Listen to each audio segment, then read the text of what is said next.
ก็เขาจะเข้าสู่ฤดูร้อนเนาะมันซึ่งและเป็นสิ่งสุดท้ายของการได้รับอานิสงส์วันสุดท้ายของการรับอานิสงส์กฐินของพระสงฆ์พระสงฆ์ที่ได้รับกฐิน และอนุโมทนากฐินนั้นเพื่อนจะได้อานิสงส์ตามวินัยว่าหนึ่งก็ไปในไม่ได้บอกลา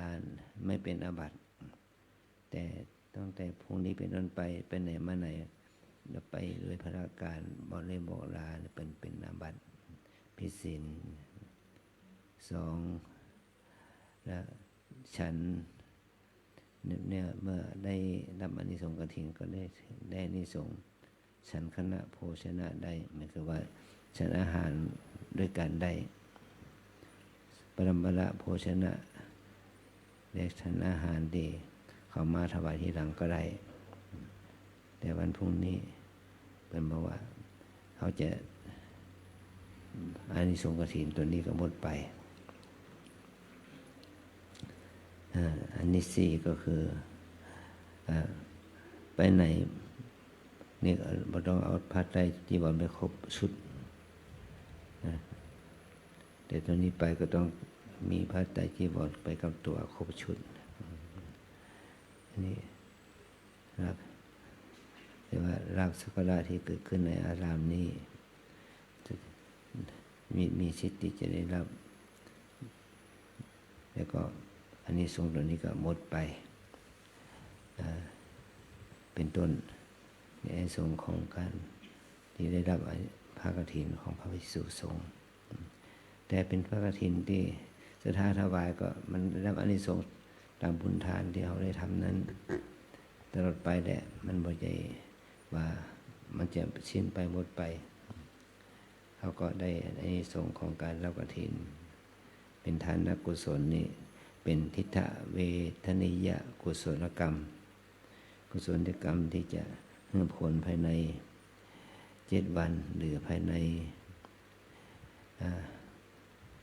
นชาตินี้ภายในเวลาที่เราอยู่ในปฐมวัยแล้วเราทำบุญไปก็จะได้อานิสงส์ปฐมวัยหรือทำบุญในมัชฌิมวัยก็จะได้บุญกุศลนี้ในมัชฌิมวัยหรือทำบุญในปัจฉิมวัยก็ได้รับอานิสงส์ในปัจฉิมวัยเป็นว่าทิฏฐธรรมเวทนิยกรรมบุญที่ให้ผลอานิสงส์อันที่สองอุปัชฌเวทนิยกรรมถ้าบุญกุศลนี้ส่งผลเขาในตั้งแต่ภพที่สองเป็นต้นไปบุญกุศลนี่ก็จะเอื้อฟูนแก่คนเฮาทั้งหลายได้บังเกิดในมนุษย์สมบัติสวรรค์สมบัติแต่ว่ามีลาภสักการะมีเกียรติยศชื่อเสียงอันมีตระกูลที่ดีงามแล้วก็ส่วนอานิสงส์ส่วนที่สามก็คืออัปปาราปริยเวทนิยกรรมว่ากุศลนี้มันจะให้ผลแก่เราในตั้งแต่ภพที่สามเป็นต้นไปจนกว่าเราจะถึงพระนิพพานเพราะว่าบุญกุศลนี้เป็นบุญที่เกิดจากเจตนาอันมีความศรัทธาในพระศาสนาในพระรัตนตรัย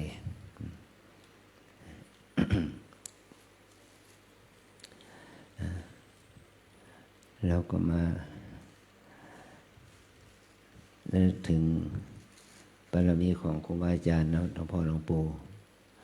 ที่เพิ่นได้วางแบบแผนไว้กับพวกเราทั้งหลายได้มีบทเป็นต้นว่ามาได้สร้างวัดวาอารามศาสนานี้ได้เป็นที่อยู่ที่อาศัยที่พักที่ปฏิบัติกรรมฐานภาวนาแก่เราแล้วก็เราก็ได้สืบ ต่อยอดมาสืบสานต่อยอดมาจนถึงทุกวันนี้ก็ขออนุโมทนาบุญกับพวกเราทั้งหลายสืบต่อไปโดยเฉพาะที่เราได้ทำบุญน้อมนึกถึงความที่บรรพบุรุษของเรานั้นได้ทำสร้างวัดวาไว้เราก็ได้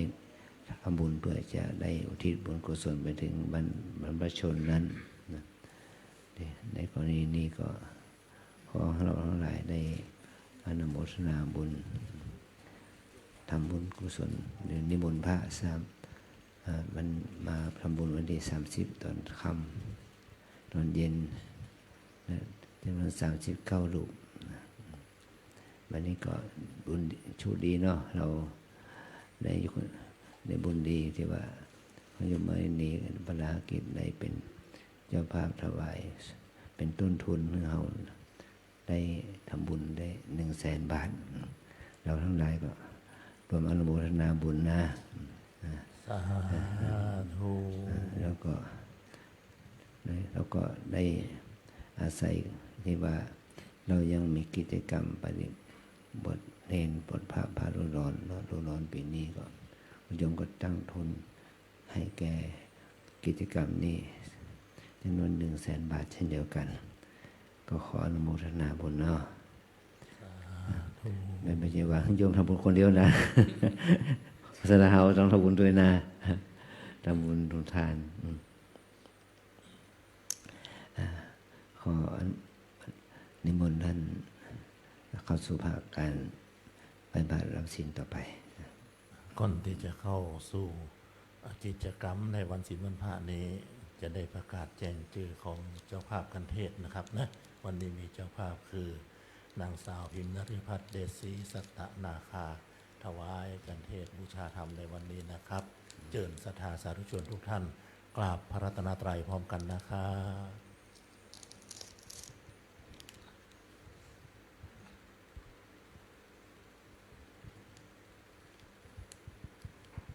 อิมินาสการเนะพุทธังอาภิปูชยามะอิมินาสการเนะธัมมังอาภิปูชยามะอิมินาสการเนะสังฆังอาภิปูชยามะอะระหะสัมมาสัมพุทโธภะคะวาพุทธะภะคะวันตังอะภิวะเทมิสวากขาโตภะคะวะตะธัมโมธัมมังนะมัสสามิสุปฏิปันโนภะคะวะโตสาวกสังโฆสังฆนามามิพร้อมกันอาราธนาศีลทางศีล8และศีล5พร้อมกันเลยนะครับมะยังพันเตวิสุงราคานาทายะติสารานินาสาหะอัตถศีลานิยาจามาทุติยัมปิมะยังพันเตวิสุงราคานาทายะติสารเนนะสหะอัตถศีลานิยาจามาตติยัมปิมายังหันเตวิสุงรักขณาทายะติสารเนนะสหะอัตถศีลานิยาจามานะโมตัสสะภะคะวะโตอะระหะโตสัมมาสัมพุทธัสสะ นะโมตัสสะภะคะวะโตอะระหะโตสัมมาสัมพุทธัสสะนะโมตัสสะภะคะวะโตอะระหะโตสัมมาสัมพุทธัสสะนะโมตัสสะภะคะวะโตอะระหะโตสัมมาสัมพุทธัสสะนะโมตัสสะภะคะวะโตอะระหะโตสัมมาสัมพุทธัสสะนะโมตัสสะภะคะวะโตอะระหะโตสัมมาสัมพุทธัสสะ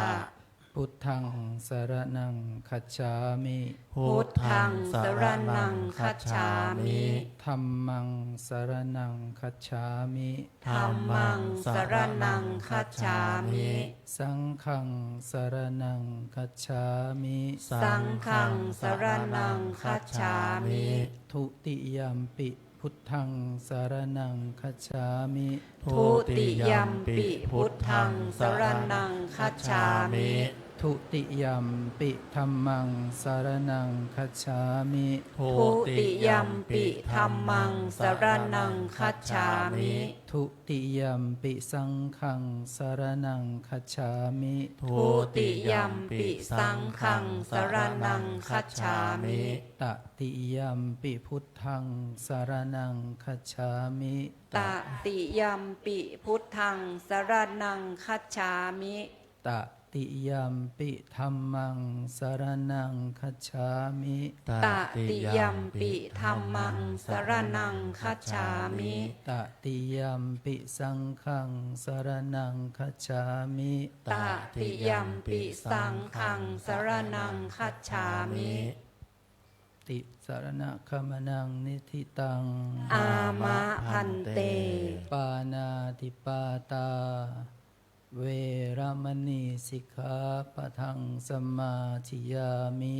ปานาติปาตาเวรมณีสิกขาปะทังสัมมาธิยามิอทินนาทานาเวรมณีสิกขาปะทังสัมมาธิยามิอทินนาทานาเว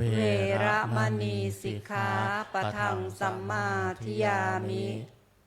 ศีล8รับก่อนนะอะพรหมจริยาเวรมณีสิกขาปะทังสัมมาธิยามิอะพรหมจริยาเวรมณีสิกขาปะทังสัมมาธิยามิศีล5รับนะมุสาวาทากามีกาเมสุมิชาจาราเวรมณีสิกขาปะทังสมาธิยามิกาเมสุมิชาจาราเวรมณีสิกขาปะทังสมาธิยามิมุสาวาทาเวรมณีสิกขาปะทังสมาธิยามิมุสาวาทาเว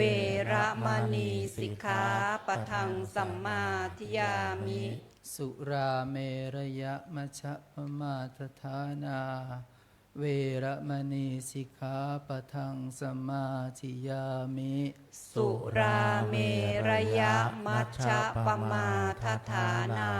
เวรมณีสิกขาปะทังสัมมาธิยามิไปศีล8รับนะวิกาลโภชนา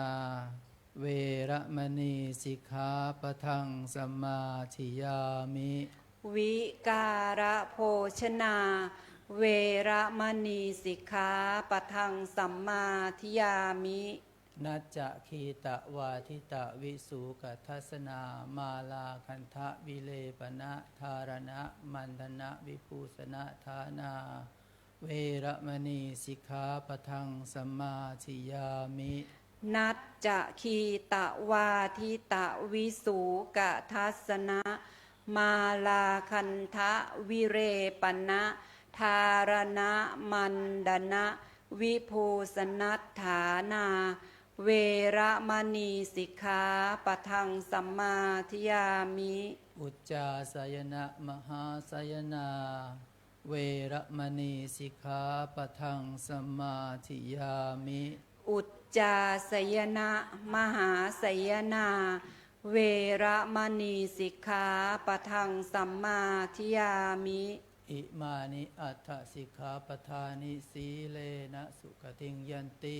สาธุ สีเลนะโภคสัมปทา สาธุ สีเลนะนิพุติงยันติตัสมาสีลังวิโสทะเย อามะพันเต พลัมมาจะโลกา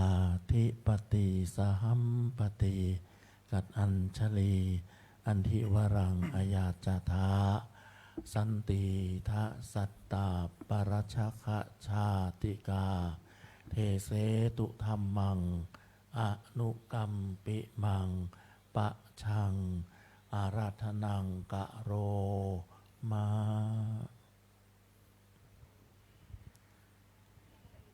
นะโมตัสสะภะคะวะโตอะระหะโตสัมมาสัมพุทธัสสะนะโมตัสสะภะคะวะโตอะระหะโตสัมมาสัมพุทธัสสะนะโมตัสสะภะคะวะโตอะระหะโตสัมมาสัมพุทธัสสะตีนิโกสลานิอายโกสลังอาปายะโกสลังอุปายะโกสลันติ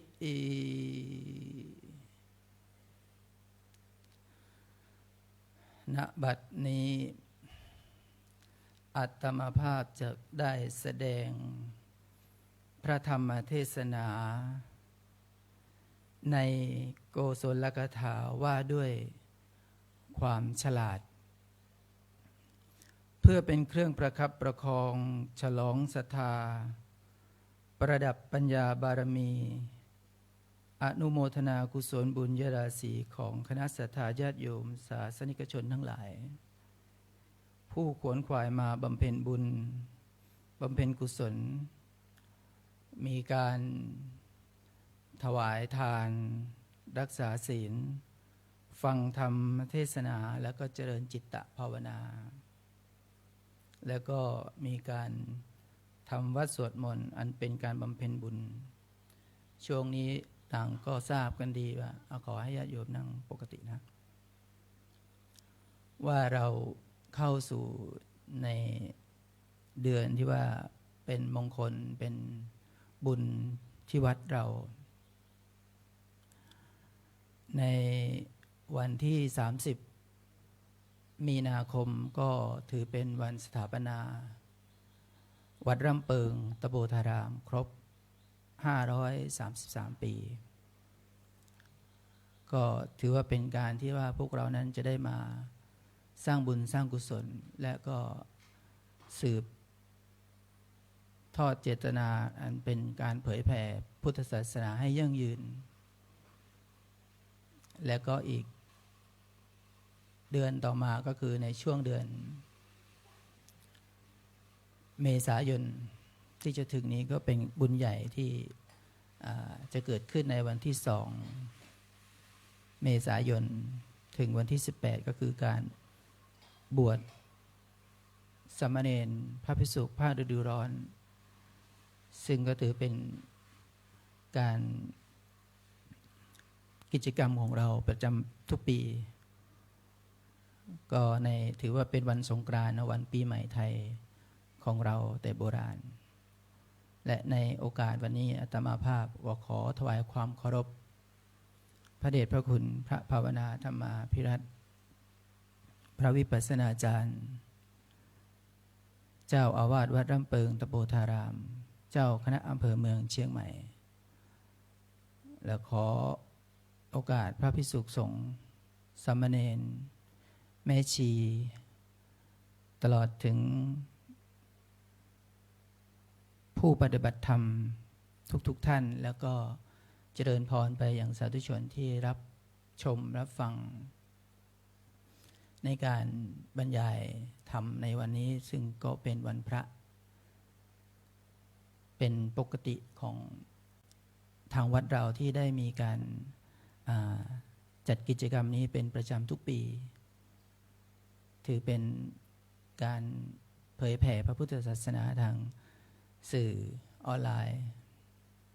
แล้วก็เป็นกิจกรรมประจำวัดของเรา ที่จะทำให้ศรัทธาญาติโยมที่มาวัดรำเปิงนั้น ก็จะได้มีกิจกรรมทำวัดสร้างคุณงามความดีให้กับตนเอง อย่างที่อาตมาภาพได้กล่าวมาเบื้องต้นว่าเป็นเทศกาลอันวันสำคัญคือช่วงที่จะถึงคือวันสงกรานต์เนาะเป็นช่วงที่ปิดภาคการศึกษาของเด็กๆเราทั้งหลายก็จะคุ้นเคยกันดีว่าต่างที่ต่างวัดก็มีการบวชพระสงฆ์บวชสามเณรซึ่งเป็นภาพที่ปรากฏไปเป็นภาพที่งดงามแก่ผู้ได้พบเห็นก็คือการบวชผ้าฤดูร้อนก็จะเห็นเด็กผู้ชายที่ถือเพศบวชเป็นสามเณรกันหลายคนแล้วก็หลายวัดทำกิจกรรมแม้แต่วัดเราก็มีการบวชสามเณรแล้วก็มีการบวชเนกขมะก็เป็นศีลจารณีหรือก็บวชแม่ชีน้อยก็มีเนาะก็ถือว่าเปิดโอกาสให้กับลูกหลานสาวกได้เข้ามาบวชได้มาศึกษาได้มาเรียนรู้พระธรรมคำสั่งสอนของพระพุทธศาสนา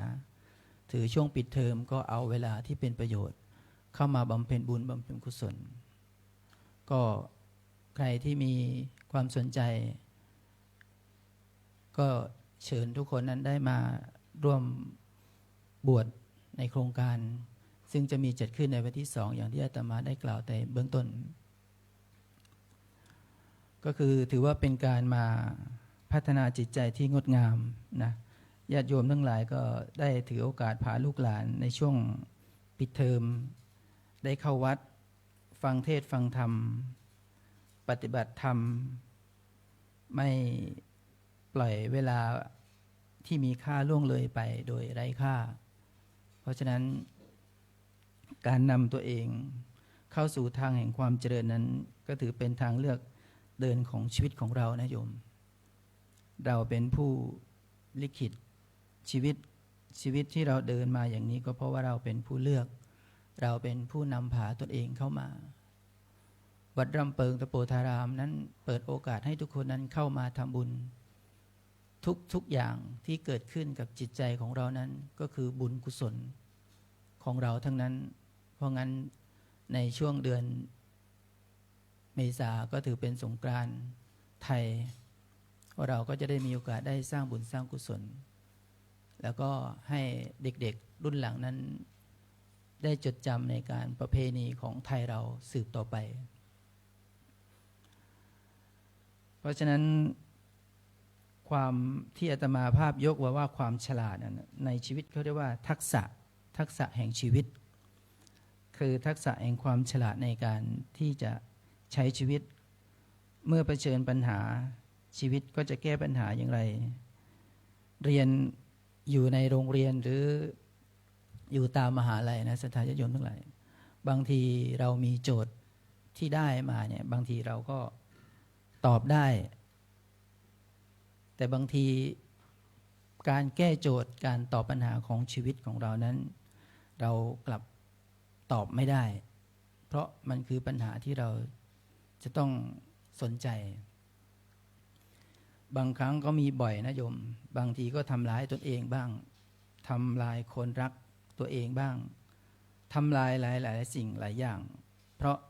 แก้ปัญหาโจทย์ของชีวิตนั้นไม่ได้อันนี้คือปัญหาของสังคมที่เราจะประสบพบเจอมากมายในชุมชนในละแวกแถวที่ห่างไกลการบำเพ็ญบุญบำเพ็ญกุศลทั้งนี้ก็เพราะว่ามีความก็เรียกว่ามืดบอดปัญญาไม่เกิดเพราะฉะนั้นการมืดบอดก็คือทำให้ความคิดเรานั้นตันหาทางออกไม่เจอคำโบราณเขาบอกเกาไม่ถูกที่นะ ก็มีปัญหาแล้วแทนที่จะไปหาทางแก้ปัญหาสุดท้ายต้องกลับพาตัวเองไปเพิ่มแต่ปัญหาให้กับตนเองบางทีนะศรัทธาญาติโยมทั้งหลายบางคนบางชีวิตก็หันเหตัวเองไปสู่อบายมุขคือการดื่มสุรายาเสพติดบางทีก็คบเพื่อนไม่ดีก็พาออกนอกลู่นอกทางแทนที่จะไปคบหาบัณฑิตหาผู้รู้ก็คือการเข้าวัดไปฟังเทศน์ฟังธรรมเตือนสติตนเองจะได้นำพาตัวเองนั้นไปสู่ความแสงสว่างแห่งชีวิตและนี่คือปัญหาของสังคมที่เรามักจะประสบพบเจออย่างวันนี้ศรัทธาญาติโยมถือว่าเป็นผู้ฉลาดที่ได้เข้ามาวัดเข้ามาบำเพ็ญบุญสร้างกุศลให้ตนเองก็ถือว่าเป็นเรื่องที่โชคดีศรัทธาญาติโยมทั้งหลายในสมัยพุทธกาลนั้นพระพุทธองค์นั้นทรงสอนด้วยการยกอุปมาตามบุคคลสถานที่แวดล้อมให้กับสาวกทุกคนนั้นได้สดับรับฟังให้เกิดความเข้าใจซึ่งท่านก็ยกธรรมชาติบ้างยกบุคคลบ้างก็ทำให้ศรัทธาญาติโยมนั้นฟังหรือสาวกนั้นฟังและเกิดความเข้าใจวันนี้อาตมาภาพก็อยากจะนำบุคคลหนึ่งซึ่งก็ถือว่าเป็นบุคคลที่มีชื่อเสียงในประเทศไทยนะก็ถือเอามาเป็นข้อคิดเป็นยกอุปมาให้ได้ศรัทธาได้โยมรับฟังโดยได้ไปอ่านจากบทความบ้างก็เห็นว่าน่าสนใจจึงเอานำมาพูดเป็นข้อคิดเรื่องของคนนี้ก็คือท่านปรีดีพนมยงค์ท่านปรีดีพนมยงค์นั้นคือเป็นอดีตนายกรัฐมนตรีของไทยเป็นหัวหน้าคณะราษฎรในการเปลี่ยนแปลงการปกครองเมื่อปีพุทธศักราช 2475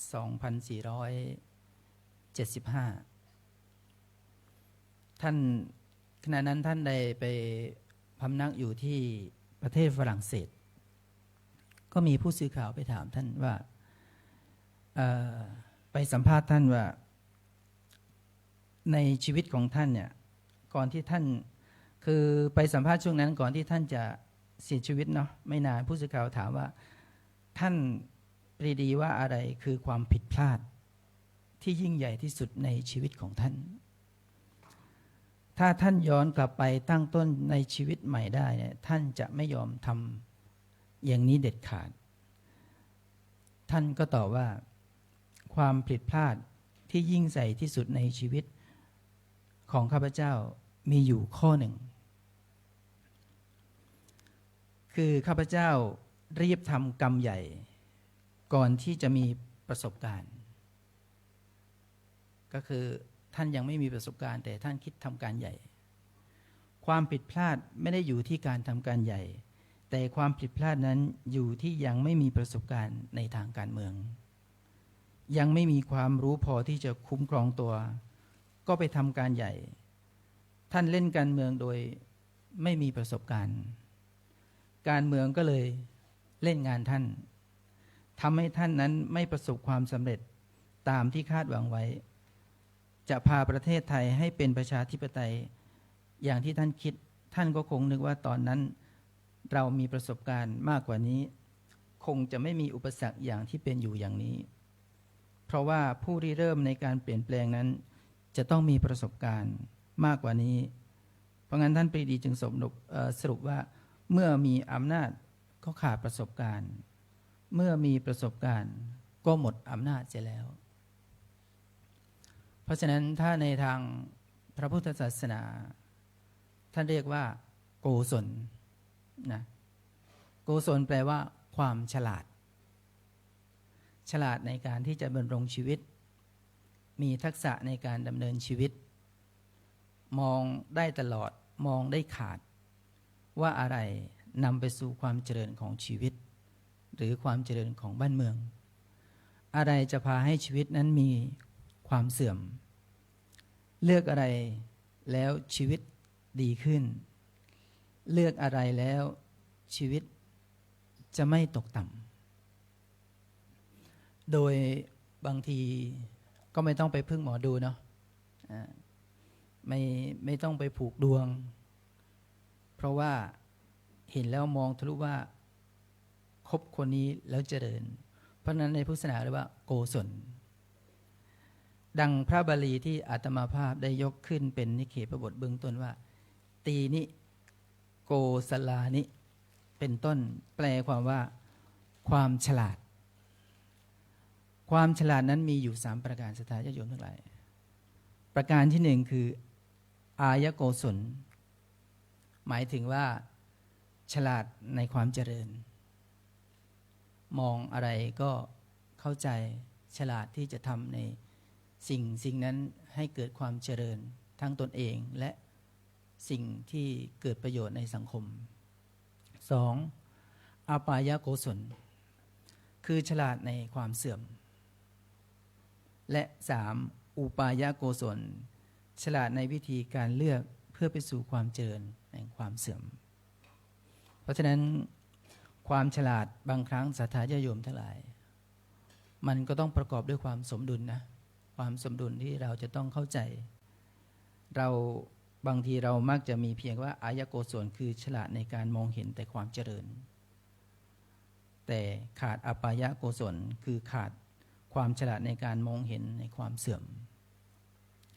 ทำให้มุ่งแต่เป้าหมายโดยไม่เห็นอุปสรรคหรืออันตรายระหว่างทางหรืออีกประการหนึ่งคือ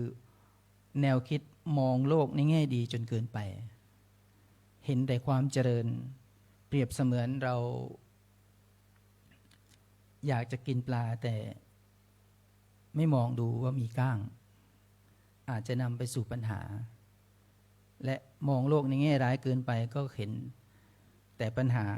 เปรียบเสมือนเห็นแต่ก้างปลาจนไม่กล้ากินปลา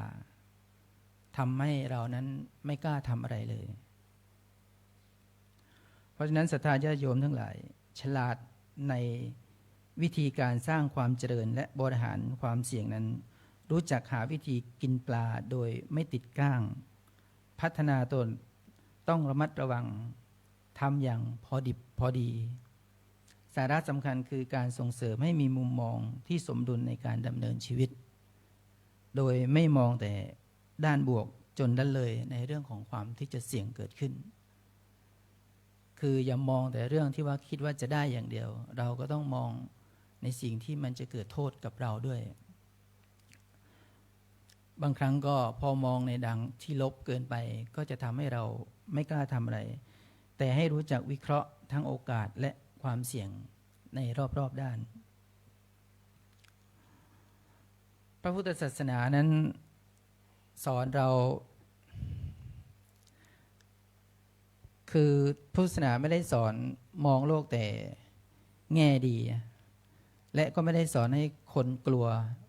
เพราะมองโลกแต่แง่ร้ายมีหลักธรรมคำสั่งสอนของพระพุทธศาสนาที่มักจะให้พวกเรานั้นได้ศึกษาก็คือเรื่องของอริยสัจสี่อริยสัจสี่นั้นมีอยู่4ข้อที่ให้พวกเรานั้นได้ตระหนักและก็ได้ศึกษาแต่เราจะต้องดูให้ครบทั้ง4อย่าดูแค่ข้อหนึ่งคืออะไรคือทุกข์ก็คือปัญหาของชีวิตนะพอเรามองข้อ1เราก็เห็นแต่ความทุกข์ที่เกิดจากการดำเนินชีวิตทุกข์ที่เกิดจากการกระทำทุกข์ที่เกิดจากการอยู่ร่วมในสังคมก็เรียกว่าปัญหาของชีวิตทำให้เรานั้นเกิดความทุกข์ข้อ2คือสมุทัยคือเหตุของปัญหาเนี่ยถ้าเรามองอยู่แค่นี้เราก็จะไม่ครอบคลุมทั้งหมดเพราะฉะนั้นมองแค่นี้ก็ทำให้มองโลกไปในแง่ร้ายเพราะฉะนั้นบางคนอาจจะเข้าใจอริยสัจสี่เพียง2ข้อแรกนะก็คืออย่างที่เราเข้าใจในชาติปิทุกขาชาราปิทุกขามรณะปิทุกขังหมายถึงเกิดเป็นทุกข์แก่ก็เป็นทุกข์ตายก็เป็นทุกข์เราก็จะเข้าใจอยู่แค่นี้ แล้วเราก็จะมีความนึกคิดที่ว่าอะไรจะทุกข์มากมายขนาดนี้ก็เพราะเรามองอริยสัจสี่นั้นไม่ครบนั่นเองบางคนมองแค่ก็สรุปว่าพระพุทธศาสนาของเรานั้นมองโลกในแง่ร้ายแต่อย่าลืมไปว่าอริยสัจสี่นั้นพระพุทธองค์ทรงสอนเรานั้นมีอยู่4ข้อไม่ได้จบอยู่แค่ปัญหาและเหตุที่เกิดเท่านั้นแต่ต้องมองไปว่าอริยสัจสี่ในข้อที่3คือนิโรธปัญหานั้นดับได้ไหมดับได้โดยใช้วิธีอย่างไรสิ่งเหล่านี้เราก็ต้องเข้าใจแล้วก็นำมาประพฤติปฏิบัติและนั่นก็คืออริยสัจสี่อีกข้อหนึ่งก็คือมรรคซึ่งแปลว่าวิธีการดับทุกข์วิธีการแก้ปัญหาเพราะนี่คือหลักธรรมคำสอนที่พระพุทธองค์ทรงสอนให้เรารู้ทั้ง4ข้อคืออริยสัจสี่ฉะนั้นถ้าคนเราหยุดอยู่ที่อริยสัจแค่2ข้อแรกมองโลกในแง่ร้ายก็เป็นทุกข์ถ้ามองดูให้ครบตามองค์ธรรมถึงอริยสัจสี่ข้อ3คือนิโรธและข้อ4คือมรรคปัญหาก็จะไม่เกิดไม่ว่าเกิดอะไรขึ้นก็สามารถที่จะแก้ปัญหาให้ผ่านพ้นไปได้กลายเป็นคนมองโลกในแง่ดีชาวพุทธต้องมองโลกตามความเป็นจริงนะศรัทธาญาติโยมทั้งหลายมองตามความเป็นจริงเราเป็นผู้ปฏิบัติธรรมเรามาที่นี่เราต้องมองความเป็นจริงที่เกิดขึ้นเป็นสัจจนิยมสัจจะคืออริยสัจสี่มองให้ครบทุกข้อเจอสิ่งที่เป็นปัญหาก็ต้องหาอุบายในการแก้ด้านความเจริญก็ต้องหาอุบายในสร้างความเจริญเรียกว่าอายโกศลนะฉลาดในความเจริญส่วนอปายโกศลคือฉลาดในทางเสื่อมและอุปายโกศลฉลาดในการที่จะสร้างศรัทธาญาติโยมทั้งหลาย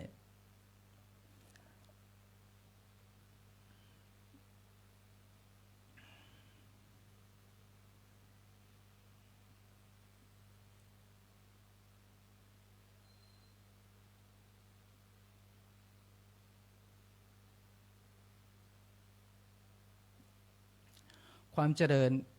ไม่ได้ให้เกิดทั้งความเสื่อมคือรู้จักบริหารความก็เรียกว่าวิสัยทัศน์ไม่ใช่เอาแต่ได้ก็ต้องมองอุปสรรคมองปัญหาไว้ด้วยก็เรียกว่าบริหารความเสี่ยงจากนั้นก็ป้องกันไม่ให้เกิดความเสื่อมด้วยการอุปายโกศลและนี่คือวิธีการที่พระพุทธองค์นั้นทรงสอนในนิทานชาดกเรื่องที่พระพุทธองค์ทรงเล่าถึงพยาวานรก็จะยกเป็นสาธกนิทานมาบรรยายให้กับศรัทธาญาติโยมได้ฟังได้เข้าใจก็มีว่าในอดีตการนั้นมีฝูงลิงอาศัยอยู่ในป่าหิมพานต์บริเวณต้นมะม่วงใหญ่ริมฝั่งแม่น้ำคงคาโดยมีพญาวานรซึ่งเป็นพระโพธิสัตว์สมัยนั้นเป็นผู้นำมีต้นมะม่วงนี้สูงใหญ่มีกิ่งแยกออกเป็น2ฝั่งกิ่งหนึ่งยื่นไปทางแม่น้ำอีกกิ่งหนึ่งยื่นไปทางฝั่งฝูงลิงนั้นได้อาศัยกินต้นมะม่วงอันอร่อยจากต้นนี้เมื่อไม่มีผลพวกมันก็ไปหาผลไม้ที่อื่นแต่ก็ยังคงตั้งถิ่นฐานอยู่ใกล้ๆต้นมะม่วงต้นนี้พญาวานรผู้ฉลาดมองเห็นความเสี่ยงจึงสั่งให้บริวารระวังไม่ให้ผลมะม่วงนั้นร่วงลงไปในแม่น้ำคงคาแม้แต่ผลเดียวเพราะฉะนั้นลิงทั้งหลายแม้ไม่เข้าใจเหตุผลของพญาวานรแต่ก็ต้องเชื่อฟังและปฏิบัติตามฝูงลิงจึงอยู่อย่างมีความสุขมาตลอดเมื่อฝูงลิงนั้นอยู่กันอย่างมีความสุขโดยมีพญาวานรนั้นเป็นผู้นำเป็นผู้ฉลาดในการที่จะอยู่ณที่นั่นจนกระทั่งวันหนึ่งศรัทธาญาติโยมทั้งหลายในต้นมะม่วงนั้นน่ะก็มีมดแดงเข้าไปทำรังในต้นมะม่วง รังของมดแดงนั้นก็ไปบังตาลิงไม่ให้เห็นผลมะม่วงที่สุกงอมผลมะม่วงจึงร่วงหล่นไปสู่แม่น้ำคงคาโดยที่ฝูงลิงนั้นไม่ได้ทันสังเกตไม่ทันได้รู้ตัวผลมะม่วงนั้นก็ลอยไปตามกระแสน้ำจนไหลไปติดตะข่ายที่ขึงไว้ที่ของพระเจ้าพระพาราณสีที่เสด็จมาส่งน้ำพรานเบ็ดก็พบบนมะม่วงนั้นจึงนำไปถวายแก่พระราชาเมื่อพระเจ้าพาราณสีนั้นได้ลิ้มรสมะม่วงอันหอมอร่อยเราก็ว่าผลไม้ทิพย์แล้วก็ทรงใคร่รู้ว่าที่มาที่ไปว่ามะม่วงนี้มาจากที่ไหนจึงออกคำสั่งให้ต่อเรือลำใหญ่พร้อมที่จะนำขบวนและผู้ติดตามล่องขึ้นไปตามลำน้ำคงคาจนพบต้นมะม่วงงดงามต้นใหญ่ก็ไปหยุดพักที่นั่นพระราชานั้นได้ประทับแรมใต้ต้นมะม่วงก็ตั้งใจจะเก็บผลกลับไปยังพระนครในวันรุ่งขึ้นในระหว่างที่ทรงบรรทมในยามค่ำคืนสถานโยมทั้งหลายฝูงลิงนะก็สังเกตเห็นว่าเป็นมนุษย์ตั้งแต่กลางวันแล้วก็คิดว่าทุกคนหลับจึงพากันขึ้นต้นมะม่วงเพื่อกินผลไม้ผลมะม่วงนั้นเสียงลิงก็มีจำนวนมากก็มีความอึกระทึกทำให้ทหารรักษาพระองค์นั้นตื่นขึ้นเมื่อตื่นขึ้นมาแล้วก็เห็นฝูงลิงจึงล้อมต้นมะม่วงไว้พร้อมกับธนูที่พร้อมจะยิงฝูงลิงนั้นเมื่อเราทหารที่รักษาพระองค์นั้นเห็นลิงนั้นลิงก็ตกใจบางตัวก็กลัวบางตัวก็กระโดดหนีแล้วก็ถูกยิงตายก็มี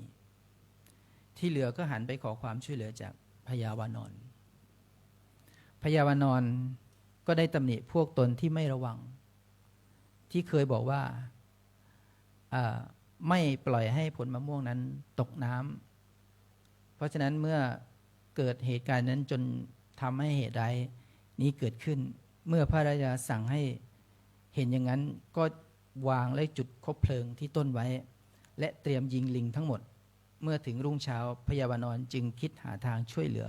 ฝูงลิงท่านสั่งให้ลิงทั้งหมดนั้นอยู่รวมกันที่กิ่งซึ่ง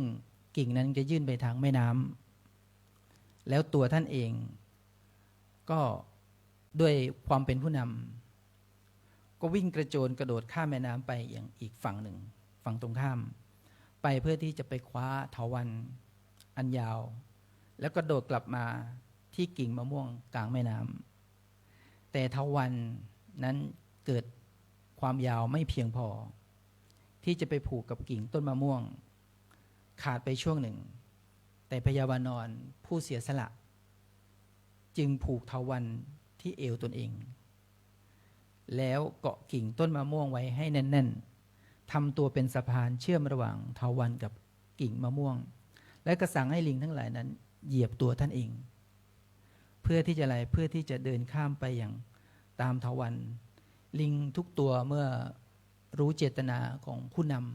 ำที่มีความเสียสละแก่พวกตนเองนั้น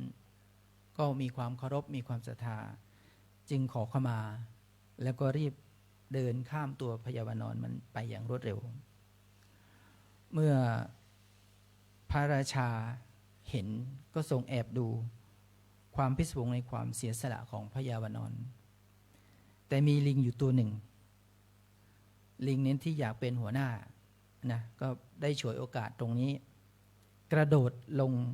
ไปและกระแทกหลังของพญาวานรอย่างรุนแรงทำให้อวัยวะภายในนั้นแตกสลายแต่พญาวานรก็ยังไม่ปล่อยมือจากกิ่งมะม่วงพระราชาเห็นเหตุการณ์นั้นทั้งหมดจึงรับสั่งให้คนขึ้นไปช่วยพญาวานรแต่ก็ไม่ทันการพญาวานรก็ได้สิ้นใจตายศรัทธาญาติโยมทั้งหลายนี่คือความเสียสละของพญาวานรที่มีต่อ ลิงอีกนับร้อยชีวิตที่เอาตนเองนั้นมาปกป้องลูกศิษย์เพื่อให้รอดพ้นจากการทำร้ายจากเหล่าทหารด้วยความประทับใจและในความเสียสละพระราชาจึงสั่งให้นำศพของพญาวานรนั้นเยี่ยงราชาก็คือสร้างอัฐิอนุสาวรีย์ไว้ณที่นั่นแล้วท่านก็นำหัวกะโหลกของลิงนั้นนะไปเขาเรียกว่าไปบูชาไปเก็บไว้ที่ดีเลี่ยมทองเก็บไว้ในพระราชวังเพื่ออะไรเพื่อที่ท่านจะได้เตือนสติถึงคุณธรรมของผู้นำที่แท้จริงที่จะต้องเสียสละและแม้ชีวิตเพื่อประชาชนและความสุขของการปกครองเพราะฉะนั้นในเรื่องนี้พระพุทธเจ้าก็ทรงสรุปว่าพญาวานรในครั้งนั้นก็คือพระองค์เองและส่วนลิงที่กระโดดเหยียบหลังของของ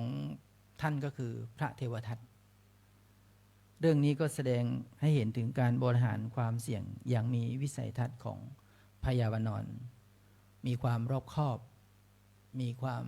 เข้าใจมีความปกป้องกันในเรื่องของอาการเรื่องราวที่จะเกิดทั้งความเสี่ยงถึงความไม่เสี่ยงเพราะงั้นการเสียสละชีวิตเพื่อประโยชน์ของผู้อื่นซึ่งก็เป็นธรรมะสำคัญของผู้ปกครองเพราะฉะนั้นในเรื่องของชาดกนี้ก็เป็นการเปรียบเทียบในการที่จะให้เรานั้นได้เกิดความเข้าใจในเรื่องของความเป็นผู้นำที่เรานั้นจะสามารถนำไปบอกลูกบอกหลานหรือการที่จะให้ทุกคนนั้นมีความเข้าใจในการเสียสละเพื่อประโยชน์ศรัทธาญาติโยมทั้งหลายในช่วงเดือนเมษาวัดร่ำเปิงของเรานั้นก็จะมีการบวชสามเณรภาคฤดูร้อนบวชชีน้อยและเนคขมะศีลจารณีเพื่อป้องกันเด็กและเยาวชนก็เรียกว่าห่างไกลจากความเสื่อมให้ฉลาดในการหลีกเลี่ยงในความเสื่อมเพื่อไปสู่ความเจริญความเสื่อมที่นี่ก็เรียกว่าอบายมุขทั้ง6ประการเพราะงั้นเมื่อโครงการนี้เกิดขึ้นที่จะมีในนี้ก็คือการสอนการให้เด็กนั้นรู้จักเข้ามาหลีกเลี่ยงแทนที่จะไปสมสู่อยู่กับอบายมุขทั้งหลายก็ให้เข้ามาวัดเข้ามาฟังเทศฟังธรรมเข้ามาศึกษาหาองค์ความรู้ซึ่งให้เกิดประโยชน์และก็จะกลายเป็นผู้ที่รู้จักตัดสินตัดปัญหาในการเรื่องที่จะตนเองนั้นเกิดสักวันหนึ่งได้ไปเป็นผู้นำอย่างที่อาตมาได้ยกนิทานเรื่องของพญาวานรมาก็จะได้เป็นผู้รู้จักปกครองเหล่าคนในบริวารที่ถ้าพูดไปก็คือเป็นหัวหน้าคนเนาะได้คุมลูกน้องได้อะไรเงี้ยก็รู้จักตัดสินใจรู้จักแก้ปัญหาได้เพราะฉะนั้นศรัทธาญาติโยมทั้งหลายธรรมะไม่ใช่วิชาการในทางมหาวิทยาลัยหรือธรรมะก็เป็นทักษะชีวิตสอนความฉลาดในชีวิตที่โรงเรียนและมหาลัยที่ไม่ได้สอนบางอย่างเรามาหาความฉลาดอย่างนี้บ่อยๆฟังเทศฟังธรรมอ่านธรรมะบ่อยๆชีวิตของเราก็จะมีความฉลาดใน3ประการและไม่ต้องมานั่งเสียใจภายหลังว่าดูอย่างนี้ไม่ทำดีกว่าดูอย่างนี้จะไม่เสียใจเพราะว่าได้ป้องกันรู้เท่าไว้ป้องกันรู้ทันไว้แก้ไขเพราะอย่างที่อาตมาภาพได้ยกมาในเบื้องต้นว่าโกศล3ประการคือฉลาดในชีวิตอยู่3เรื่องคืออายโกศลฉลาดในความเจริญและ2อปายโกศลฉลาดในความเสื่อมและ3อุปายโกศลฉลาดในวิธีการสร้างความเจริญและแก้ไขความเสี่ยงก็วันนี้อาตมาภาพก็ได้นำธรรมะในเรื่องของการที่ให้ทุกคนนั้นรู้จักแยกแยะรู้จักมองเรื่องของ หลักธรรมคำสอนที่พูดถึงเรื่องของอริยสัจสี่ว่าให้เราเข้าใจทั้ง4ข้อถ้าเรามองเพียงแค่ทุกข์สมุทัยเราจะเห็นว่าชีวิตคนเรานั้นมีแต่ความทุกข์ตลอดทั้งชีวิตก็ไม่รู้จักแก้ปัญหาไม่รู้จักแก้ไขตนเองและไม่รู้จักนำพาตนเองนั้นเข้าไปสู่การที่จะพัฒนาให้เกิดความเข้าใจว่าชีวิตคนเรานั้นเกิดมานั้นอยู่บนความอวิชชาที่ไม่สามารถที่จะเข้าใจชีวิตตนเองได้และนี่คือกิจกรรมหนึ่งที่เป็นการส่งเสริมเด็กและเยาวชนคือการบวชสามเณรภาคฤดูร้อนก็จะได้ถือโอกาสได้เอาเยาวชนเข้ามาฝึกฝนตั้งแต่เด็กเมื่อเด็กๆเหล่านี้ได้เข้ามาอบรมสั่งสอนอยู่กับครูบาอาจารย์ก็จะเกิดทำให้เด็กนั้นเกิดความนึกคิดในเรื่องของความดีความใส่ใจในสมัยที่อาตมาเป็นเด็กอาตมาเคยไม่มีโอกาสได้เรียนหนังสือก็มีชาวบ้านเป็นผู้หลักผู้ใหญ่ก็ได้เอ่ยกับอาตมาว่าไอ้หนูเองไปเรียนหนังสือเถอะการที่ได้ไปเรียนหนังสือนั้นจะเป็นเรื่องราวที่ทำให้เรานั้นฝังจิตใจของเราและก็ได้ความรู้เป็นดังเหมือนดาบที่อยู่ในตัวเราจะดึงเมื่อไหร่ดึงมาใช้เมื่อไหร่ก็ได้และนี่คือการปลูกฝังความนึกคิดของพวกเราที่เป็นคณะสัตยาโยมเป็นการปลูกฝังเด็กให้มีความนึกคิดแล้วก็ทำให้เขาโตไปขึ้นมานั้นได้เป็นเด็กที่ดีเพราะฉะนั้นที่อาตมาภาพยกเรื่องราวที่อาตมามีประสบการณ์มานี้ตั้งแต่นั้นมาอาตมาภาพใช้วิธีการเรียนหนังสือด้วยการเรียนศึกษาผู้ใหญ่จากม .1 ถึงม .3 ไม่มีโอกาสได้เรียนปกติอย่างเขาก็ได้ศึกษาผู้ใหญ่จน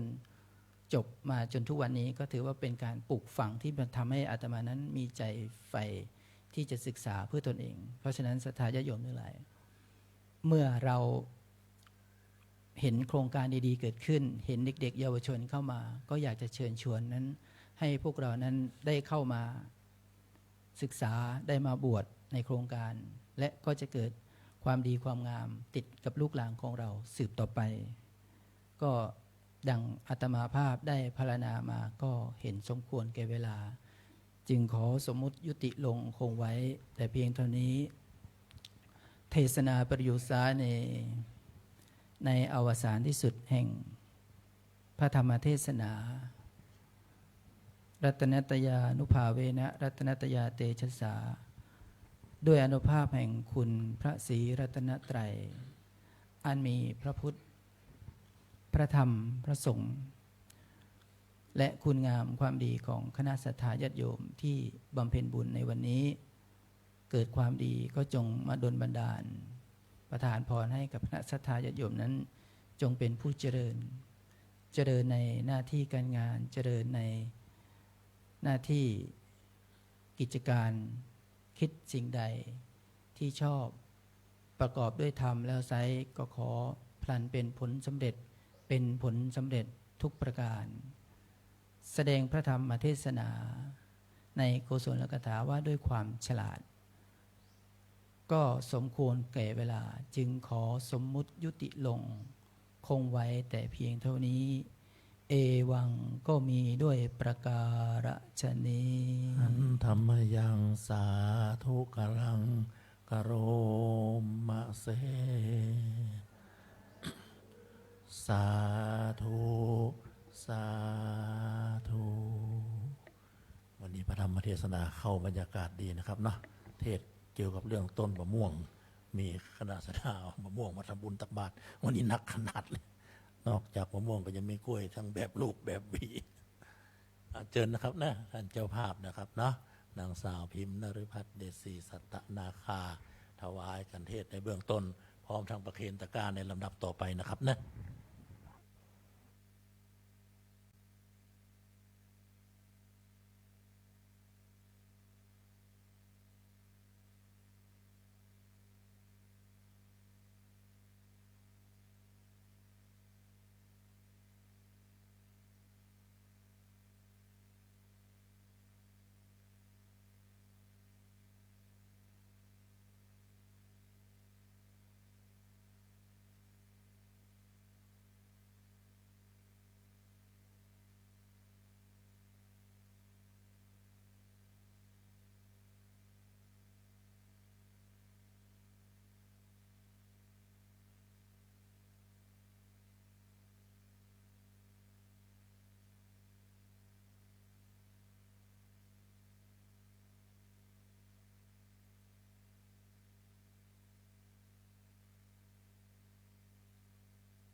อันธรรมยัง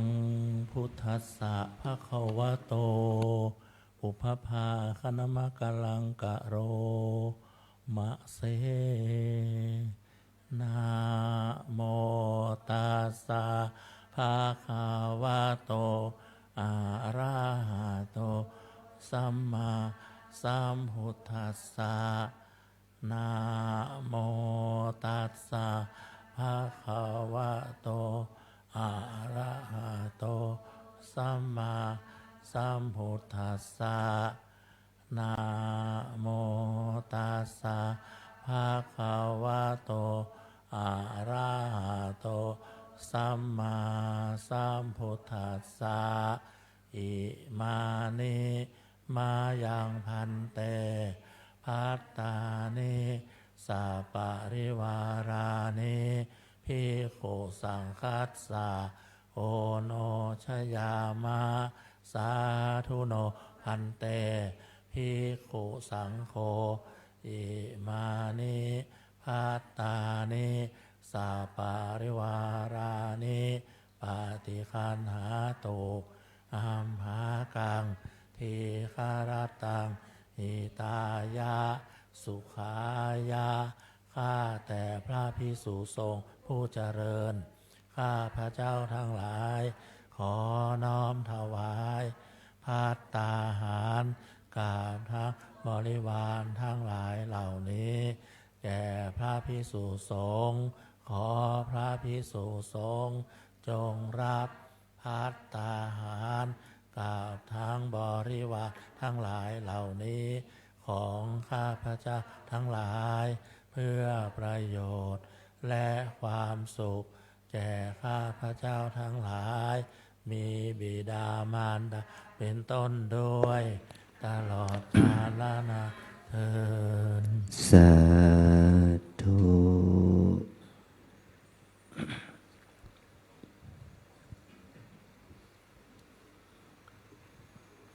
คณะสัตยาเตรียมกรวดน้ำนะครับ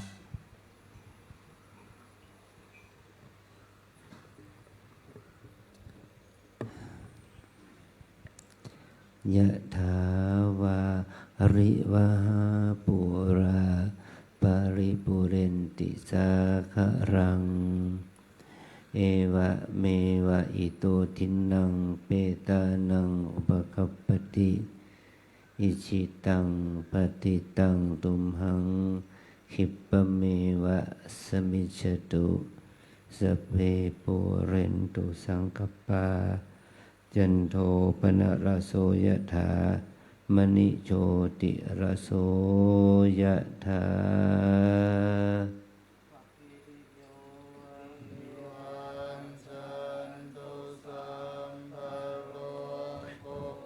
หินาสตุมาเตภวะวันตรายโยสุขิทีขายุโกภวะอภิวาทนาลิสนิจังวุฒาปัจจาจัตตารโอธรรมวัฏติอายุวันโนสุขังภาลังอายุโทภารโทธีโรวันนะโทปฏิภาณ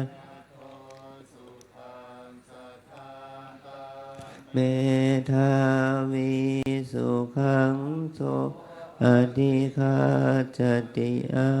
ยุงทัตตวาภลังวันนังจะปฏิปานโทติกายุยัสสวายันทายันทุปปันสติติภวตุสัมภมังคลังรักตุสัมภเทวตาสัมภปุณฑาเวนัสสัทธาโสติภวันตุเตภวตุสัม คลังราคันตุสัมปเทวตาสัพพธรรมานุภาสัทธาโสทิภวันตุเตภวตุสัพพมังพระคันตุสัพพเทวตาสัพพสังฆานุภาเวนัสสัทธาโสทิภวันตุเต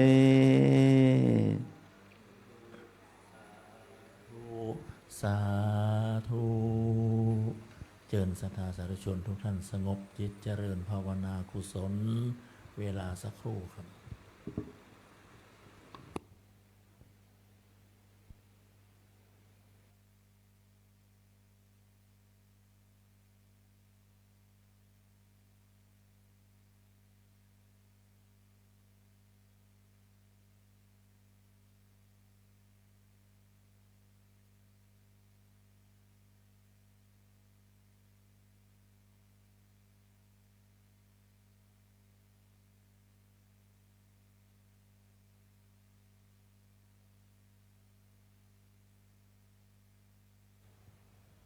สมควรแก่เวลาแผ่เมตตาพร้อมกันอิตังตานากามะเนภะนาปัจจายโยโหตุโนนิจังอิตังศีลกัมมังนิพพานาปัจจายโหตุโนนิจังอิตังภาวะกัมมังนิพพานาปัจจายโยจางยังกินเจโกสากัตตาพังกัมมังสัพเพหิอัมเหกาตังปุญญังโนโมทันโตสุนันโตพนโตเยวะอาสามิฐาเนอาทิคาตาทิคายุกะสัทธาหนตุสัพพสัตตาสุขีริหารันตุมาตาปิตาสุขิตาหุนตุทุปามุจจันตุสัพเพยาตากาตุทุกขาปามุจจันตุสัพเพอายาตากาสุขิตุทุกขาปามุจจันตุสัพเพปิสายาคาสัพเพเปตาสุขิหุนตุทุกขาปามุจจันตุสัพเพนาคาตาหุนตุทุกขาปามุจจันสัพเพเทวาตัวทุกขาปามุจจันตุสัพเพอาจาริโยปัจจัยขิตาหุนตุทุกขาปามุจจันสัพพะสัมปติโยชามิชันตุโว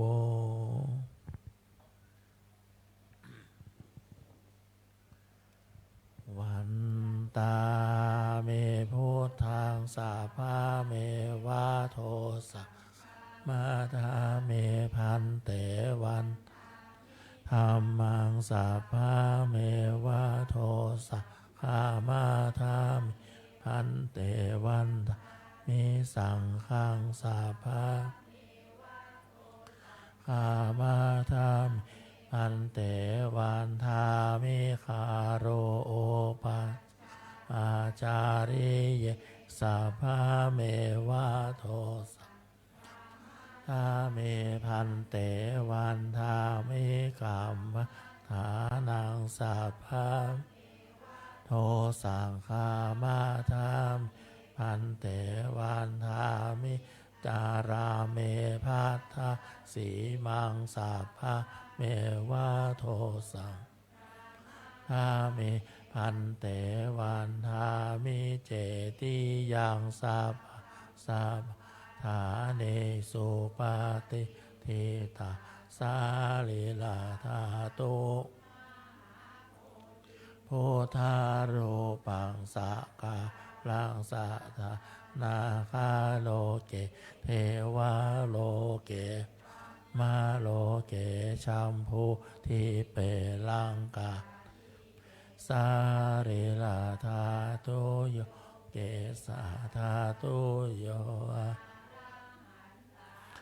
ตุโยเจติยังคันธาโกติจาตุราสีธรรมาขันเทสะเพสัมปะทาเจติยาอาหังวันตามิสาภาโส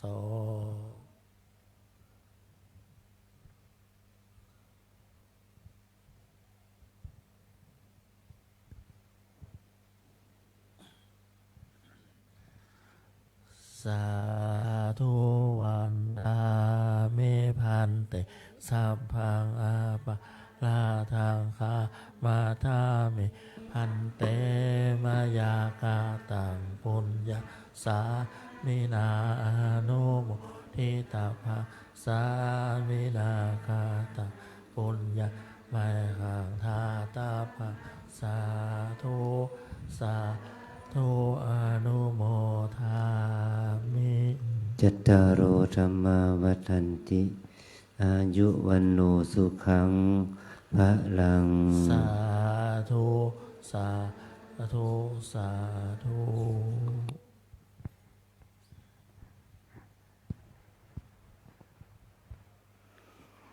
นะโมตัสสะภะคะวะโตอะระหะโตสัมมาสัมพุทธัสสะนะโมตัสสะภะคะวะโตอะระหะโตสัมมาสัมพุทธัสสะนะโมตัสสะภะคะวะโต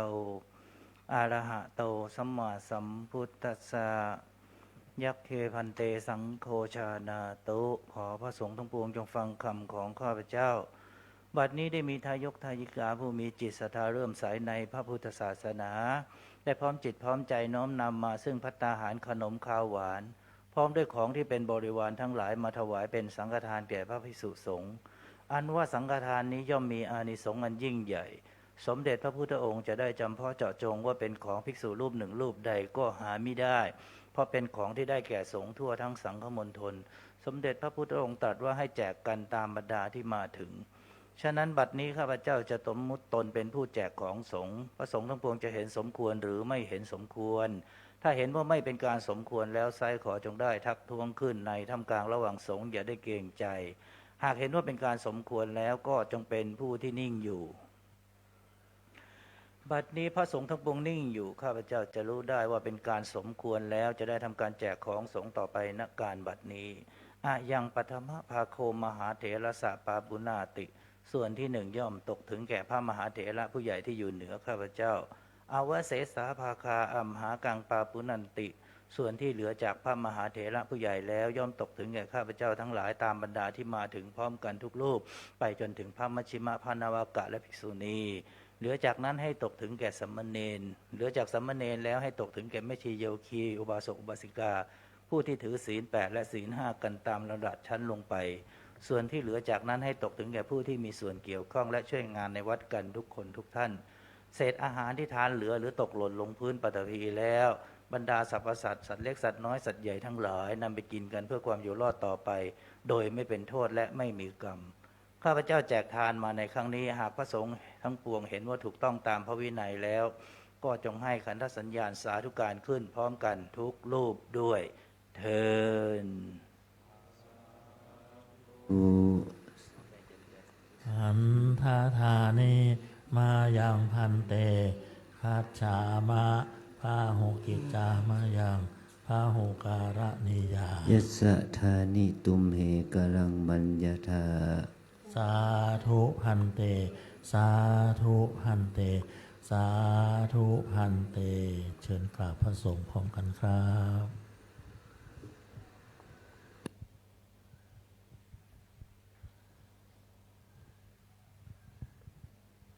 ไหว้พระพร้อมกันอะระหังสัมมาสัมพุทโธภะคะวาพุทธังภ าคาวัน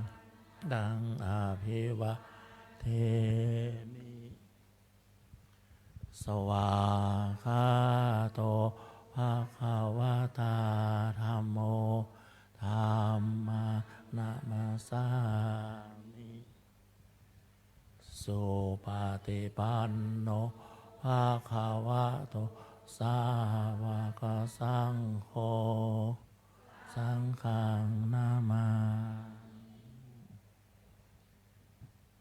เหตุมันฤดูกาลที่กำลังจะผ่านพ้นไปก็ขอ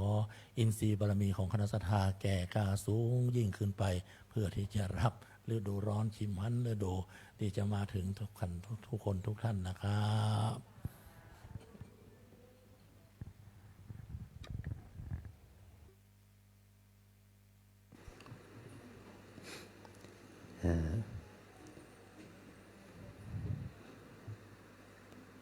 อากาศมันร้อนแล้วก็เตรียมเช็คพัดลมเช็คแอร์เช็คอย่างดีเลย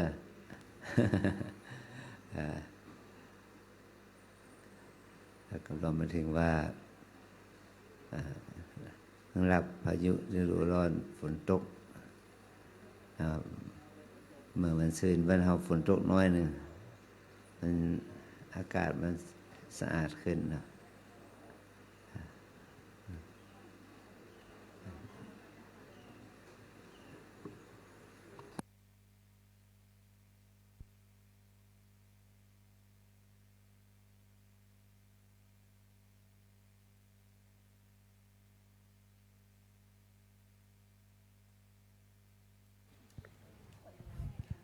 นอกจากจะเช็คพัดลมเช็คแอร์นี่นะครับเนาะไปลืมตรวจสอบหลังคาว่าแข็งแรงนั่น